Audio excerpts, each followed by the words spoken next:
അങ്ങനെ പതിവ് പോലെ ഹോസ്റ്റലിൽ ഔട്ടിംഗ് ബുക്കിലൊക്കെ പേരൊക്കെ എഴുതി നമ്മൾ മൂന്നുപേരും പുറത്തോട്ടൊക്കെ പോയിട്ടുണ്ടായിരുന്നു. കുറേ നാൾ മുന്നേ ഉള്ള ഒരു വീക്കെൻഡ് വീഡിയോ ആണ് കേട്ടോ. കുറേ നാളായി ഈ വീഡിയോ എടുത്ത് വെച്ചിട്ടാണെങ്കിലും ഇന്നാണ് ഇതൊക്കെ പോസ്റ്റ് ചെയ്യാനുള്ള ഒരു നേരം കിട്ടിയത്. എൻ്റെ ഈ കൂട്ടുകാരാണെങ്കിൽ ഈ വീഡിയോ കാണാൻ ഭയങ്കര എക്സൈറ്റ്മെൻറ്റോടുകൂടി ഇരിക്കുന്ന കാരണം എനിക്ക് ഈ വീഡിയോ പോസ്റ്റ് ചെയ്യാതിരിക്കാനും പറ്റില്ല. ഇത് നമ്മൾ പെട്ടെന്നെടുത്ത തീരുമാനമായിരുന്നു കേട്ടോ. എപ്പോൾ നമ്മൾ പ്ലാൻ ചെയ്തെടുത്താലും ഫ്ലോപ്പ് ആയതുകൊണ്ട് ഇന്നൊരൊറ്റ മൈൻഡ് സെറ്റിൽ നമ്മൾ 4 ഒറ്റബുദ്ധിക്കാരെടുത്ത തീരുമാനമായിരുന്നു ഇന്ന് പുറത്തോട്ട് പോകുന്ന ഒരു കാര്യം. സത്യം പറഞ്ഞാൽ നമ്മൾ പോകാൻ പ്ലാൻ ചെയ്ത സ്ഥലം ഇതേ അല്ല. പിന്നെ എങ്ങനെയോ ഇവിടെയൊക്കെ കറങ്ങി എത്തിയെന്ന് പറയില്ലേ, അതുപോലെയാണ് ഇവിടെ എത്തിയത്. കാരണം നമ്മൾ പോകാൻ ഉദ്ദേശിച്ച സ്ഥലത്ത് ഇപ്പോൾ പോയിട്ട് കാര്യമില്ല. കാരണം ഒത്തിരി രാവിലെ ആയിപ്പോയി നമ്മുടെ എക്സൈറ്റ്മെന്റ് കാരണം ഹോസ്റ്റലിൽ നിന്ന് ഇറങ്ങിയത്. അങ്ങനെ കുറേ നേരം നമ്മൾ 4 പേരും അവിടെ തന്നെ ചുറ്റിക്കറങ്ങി ഇരുന്നിട്ടുണ്ടായിരുന്നേ.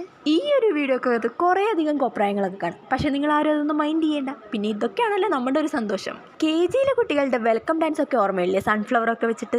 ആ ഒരു മൊമെന്റ് ആണ് സത്യത്തിൽ ഈ ഒരു വീഡിയോ ക്ലിപ്പ് കണ്ടപ്പോൾ എനിക്ക് ഓർമ്മ വന്നത്. നമ്മുടെ ഈ കോപ്രായങ്ങളൊക്കെ കണ്ട് കടക്കാരെ ഇറക്കി വിടും മുന്നേ നമ്മൾ അവിടെ നിന്ന് ഇറങ്ങിയിട്ടുണ്ടായിരുന്നു.